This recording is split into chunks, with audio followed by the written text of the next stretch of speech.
Welcome to the Chinese Lore Podcast, where I retell classic Chinese stories in English. This is episode 12 of Investiture of the Gods.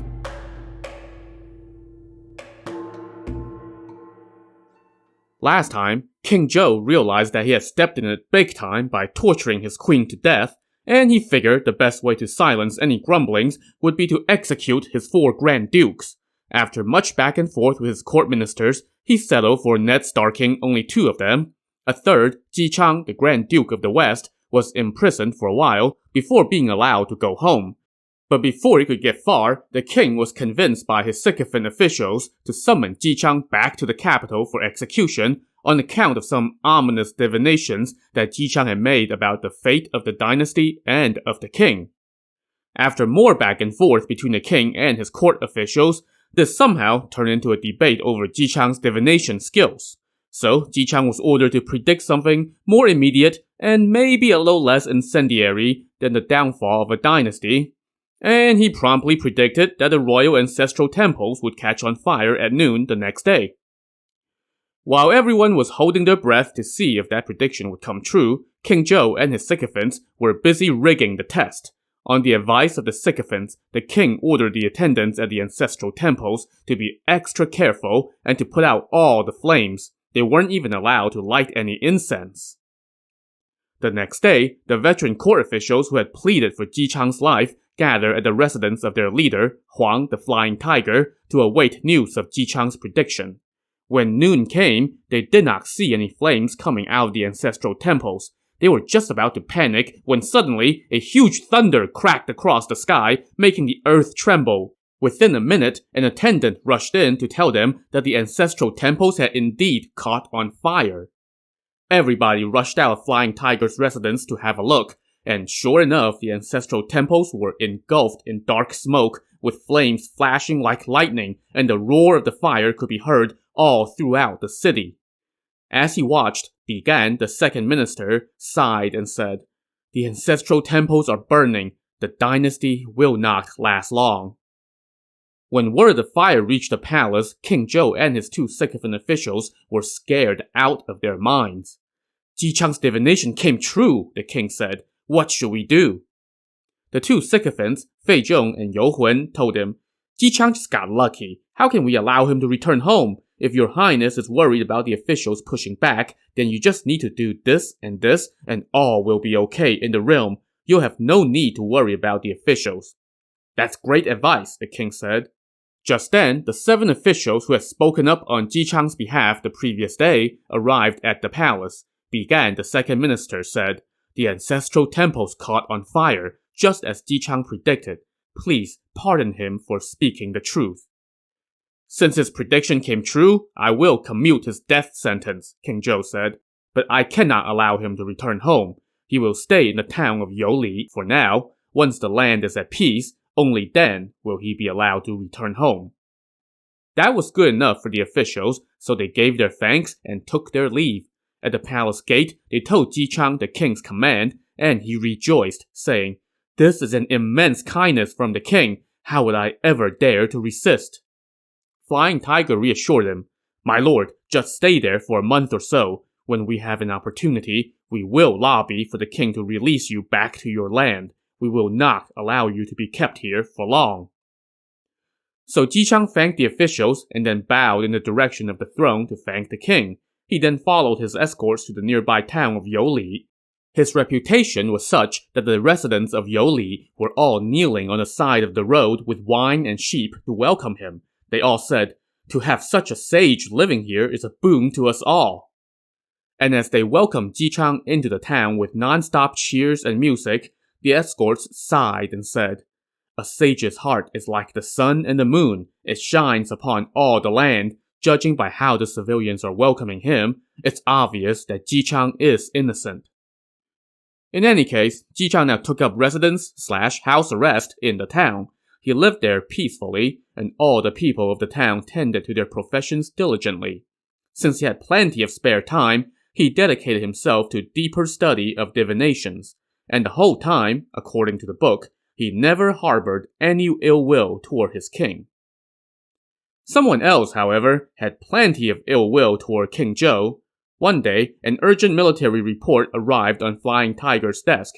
It said that the new Grand Duke of the East, Jiang Wenhuan, had risen up in rebellion since, the king had executed his father. Jiang Wenhuan was leading 400,000 troops and attacking the first major defensive stronghold on his path to the capital. Meanwhile, the new Grand Duke of the South, Shun, was doing the same with 200,000 troops from the south since, the king had also executed his father. And remember, all the marquises in the Grand Duke's territory owed their allegiance to him. So, of the 800 marquises in the land, half of them were now in active rebellion against the throne. Flying Tiger lamented, "With those two regions in rebellion, the land is teetering on the brink of collapse. How can the civilians have any peace?" Despite his worries about the future of the dynasty, he was still a good soldier, so he hurriedly dispatched more forces to help shore up defenses. So, the queen is dead, 2 of the Grand Dukes are dead, half the empire is in revolt, and the king is living in blissful and willful ignorance, partying every day with the fox demon. So, where should our narrative go next? Well, how about we hit pause and quickly go over the various schools of Taoism in this novel? And FYI, this part is not really laid out in the book, but I feel like we need to get into some of this now to set the table for the rest of the story, because we're about to get knee-deep in Taoist priests, and it might be helpful to give you a general idea of who's who and who belongs to which Taoist mafia family. So, in the world of the novel, after the universe was created, the first immortal to come into existence was a being known as the ancestor of the Great Balance. He then trained 3 disciples, who all became immortals. These 3 disciples are known as the 3 purities, and they're considered the 3 highest gods in the Taoist pantheon. Taoism considers them to be the pure manifestation of the Tao, or the Way, and the origin of all sentient beings. In the novel, they are super powerful Taoist masters, so let's meet them. The first purity is known by multiple names. Among them are the Heavenly Lord of Tao and its virtue, as well as the Supreme Venerable Sovereign. But we know him better as Lao Tzu, who is, in the real world, considered the founder of Taoism. The second purity is named the Heavenly Primogenitor, and he founded a sect of Taoism known as the Chan. Many of the Taoist masters we'll meet in this novel belong to the sect, and that includes 3 priests that we have already met: Master of the Clouds, who unsuccessfully tried to rid the king of the fox demon, and Grand Completion and Pure Essence, the 2 guys who rescued the 2 princes from their executions. They were among the Heavenly Primogenitor's first 12 disciples, all of whom had become powerful practitioners of the Tao. The third purity is known as the Grand Master of Heaven, and he created a Taoist sect known as the Jie. Now, my impression from the novel is that the Chan sect of Taoism was a relatively selective school, while the Jie sect seemed more like a big tent sort of school that welcomed humans, creatures, and inanimate objects alike. It's the largest clan in the novel. Now, outside of this 3-headed monster of Taoism, we'll also meet some free agents, as it were, guys who were immortals but don't necessarily belong to any of these sects. As battle lines get drawn, we'll see alliances between various parties across this landscape. Alright, that's enough table setting for now. As I go along, I will try to note which character belongs to which sect and try to help you keep them all straight. So after laying that groundwork, I am, of course, going to pick up the story not with any Taoist priest, but with a government official. We're skipping over to Chentang Pass. This is a fictional place located to the south of the Shang capital. It's a defensive outpost overseen by an officer named Li Jing. This Li Jing began studying Taoism from his youth, and at one point he became a disciple of the woe-evading sage on the western Kunlun mountain. He is actually the second disciple of the woe-evading sage that we have met, the first one being Zheng Lun, the provisions officer from Jizhou who could capture people's souls by shooting beams of light out of his nose. And this woe-evading sage, by the way, is one of those free agents on the Taoist scene that I just mentioned. He doesn't belong to any of the sects, but he was definitely a powerful and venerable figure who had a number of disciples of his own. So Li Jing studied Taoism under the woe-evading sage for a while, and he picked up a few Taoist magic tricks, such as the ability to travel quickly by riding on the 5 elements: wood, fire, earth, gold, and water. But the path to immortality proved to be too hard. Seeing that Li Jing was not destined for immortality, the woe-evading sage told him to leave the mountain and go into industry, aka government service, and reap all the wealth and rewards that came with it. So, Li Jing became an officer for the Shang and was assigned to oversee Chentang Pass. As we meet him, Li Jing was father to 2 sons and had a 3rd kid on the way. There was just one hiccup. His wife's latest pregnancy had already lasted 3 years and 6 months, and still there was no sign of her going into labor. This extended wait was quite irksome to Li Jing. One day, he pointed to his wife's belly and said, "This pregnancy has lasted 3+ years. This child must be a demon of some sort." His wife was also annoyed, probably because she was, the one who actually had to deal with being pregnant for 3+ years. "This pregnancy is not a good omen," she told her husband. "It makes me worry day and night." And that did not improve Li Jing's mood.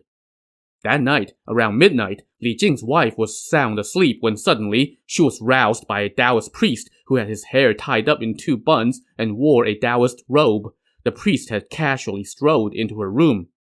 "Don't you know any better?" she scolded the priest. "This is my private chamber. How can you storm in here? How despicable." But the priest just said, "Madam, hurry and receive this excellent child." Before Li Jing's wife could answer, the priest had shoved something into her arms. In that moment, she startled awake and found herself covered with cold sweat.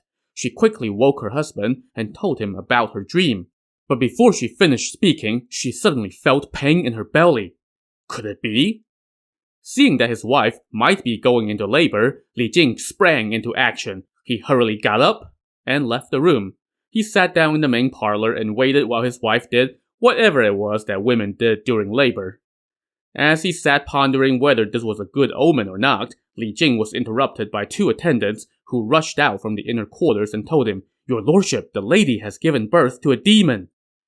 Li Jing rushed into the bedroom with sword in hand. He was greeted with a room filled with a red light and a strange fragrance. But on the floor, he saw a ball of flesh rolling around. Shocked, he brought his sword down on the ball. With a loud sound, the ball split in 2, and out sprang a baby boy. What the heck?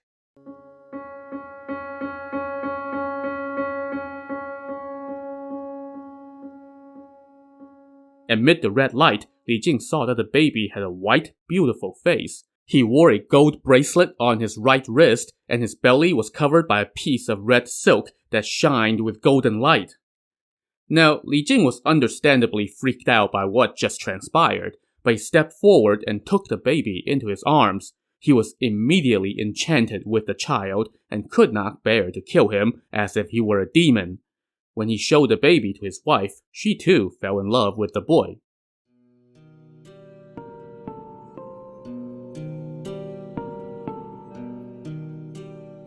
The next morning, many of Li Jing's officials came to offer their congratulations. No sooner had they departed did one of his officers come in and say, "My lord, there is a Taoist priest outside to see you." Having spent a lot of time studying Taoism, Li Jing was naturally inclined to receive a fellow practitioner, so he invited the priest in and offered him a seat, which the priest promptly took. "Master, may I ask which famous mountain and which cave do you hail from, and what brings you here?" Li Jing asked. The priest replied, "I am the fairy Primordial from the Golden Light Cave on Qianyuan Mountain. I heard that you just had a son, so I came to offer my congratulations. May I have a glimpse of your child?" And now, by the way, this fairy Primordial was a member of the Chan sect of Taoism. In fact, he was one of the heavenly primogenitor's first 12 disciples. Li Jing told his attendants to bring out the baby. The priest held the baby in his arms, took a look, and asked, "What time was this child born?" "About 2 a.m. last night." "Oh, that's not good," the priest said. "Do you mean this child won't live long?" a worried Li Jing asked. "It's not that," Fairy Primordial replied. "His hour of birth means he is destined to break the prohibition on killing." And then the priest asked, Does he have a name yet? When Li Jing said, not yet, the priest asked, will you allow me to give him a name and take him in as my disciple? Li Jing consented, and Fairy Primordial asked, how many sons do you have? I have 3. The eldest is named Jin Zha, and he is a disciple under Master Wen Zhu on 5 Dragon Mountain. My second son is named Mu Zha, and his master is Immortal Universal Virtue on the 9 Palace Mountain. Master, since you would like to have this child as your disciple, please give him a name, and you shall be his teacher. He is your 3rd son, so let's call him Ne Zha, the priest suggested. Li Jing thanked him profusely and offered him a vegetarian feast, but Fairy Primordial declined, insisting that he had business back on his mountain. So Li Jing saw him out. The priest went on his way, and Li Jing turned his attention back to his new son. But work soon became busier for Li Jing. One day, word came that half the realm had risen up in revolt due to some unpleasantness involving some Game of Thrones-esque shenanigans in the capital. Li Jing hurriedly ordered his army to pick up its training and to keep a tight watch over the surrounding area in case the rebels came this way.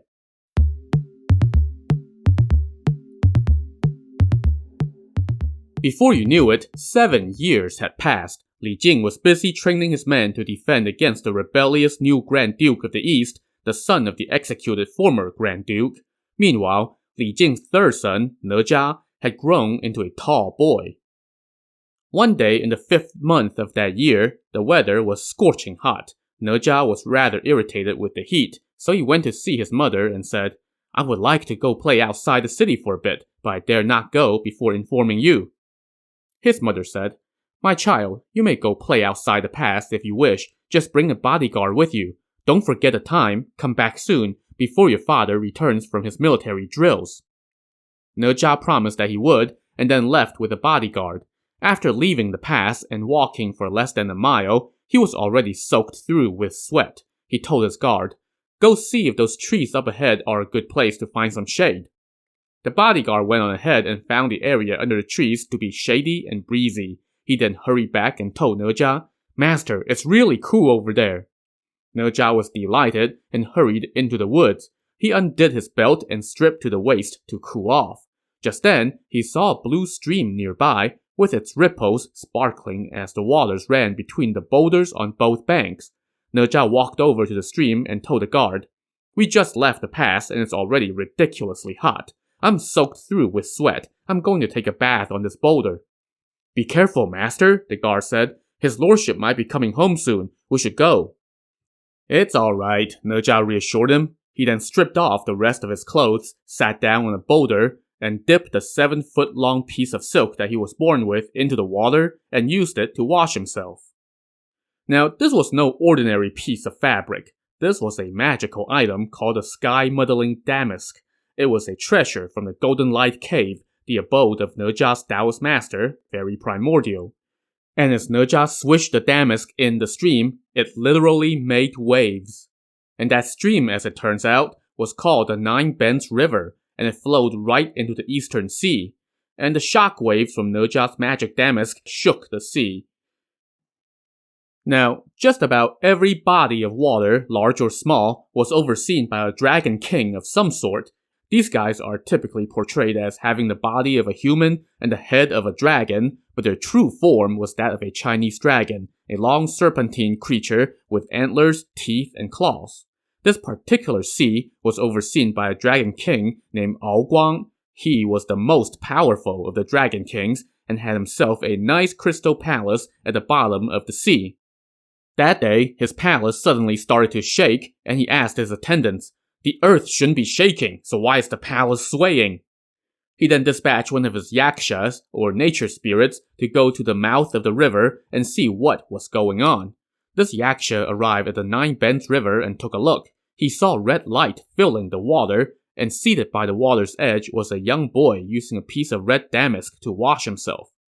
The yaksha parted the waters and emerged from the river, shouting to Ne Zha, Hey boy, what the hell do you have there that can turn the water red and make our underwater palace shake? Ne Zha turned and saw this axe-wielding creature with a blue face, red hair, a huge mouth, and long protruding tusks. What the hell are you, creature? Ne Zha scoffed. You can talk? The yaksha took offense to that.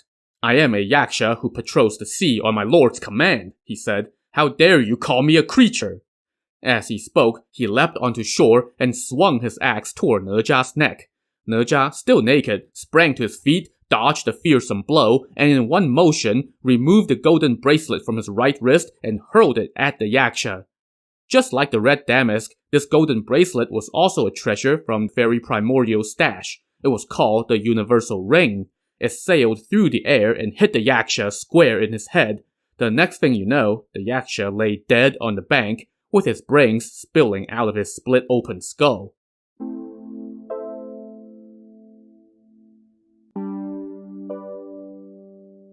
Our lovable 7-year-old killer of magical sea creatures chuckled at the sight and said, "Well, now my bracelet is dirty."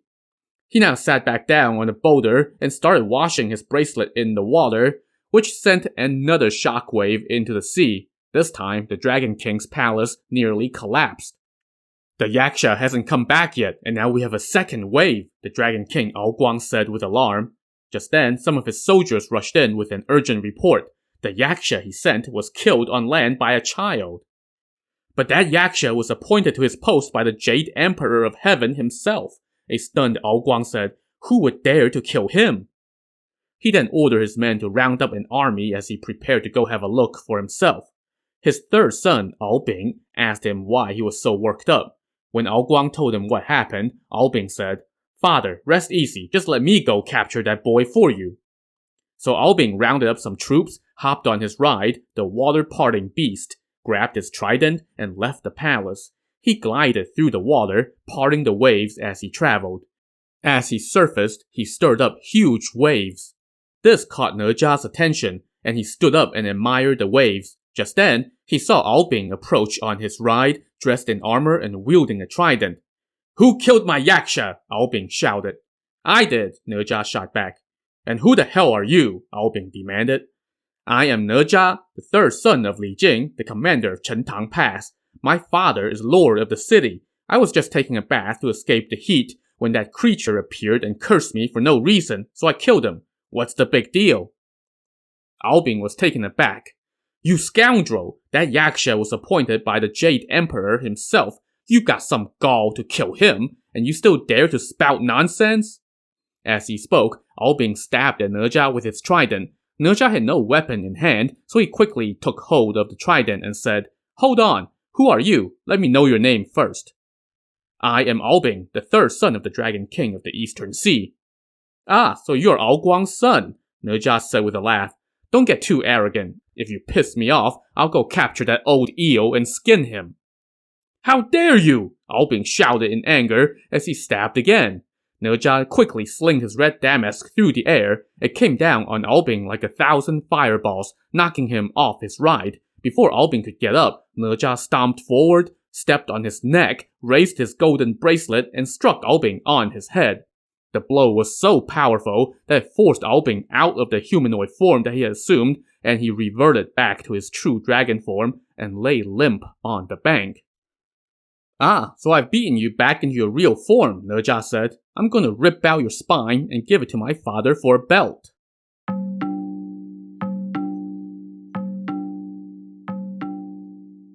A while later, Ne Zha showed up back at Chentang Pass with a magical creature's spine in hand and a pale white bodyguard following behind.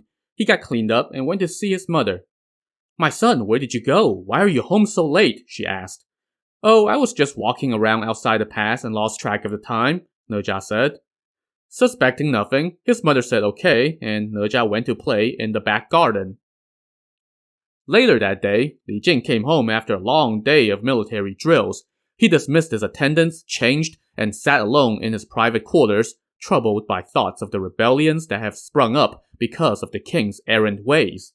Just then, his guards came in and said that there was a scholar outside to see him, who said that his name was Ao Guang and that he was an old friend of Li Jing's.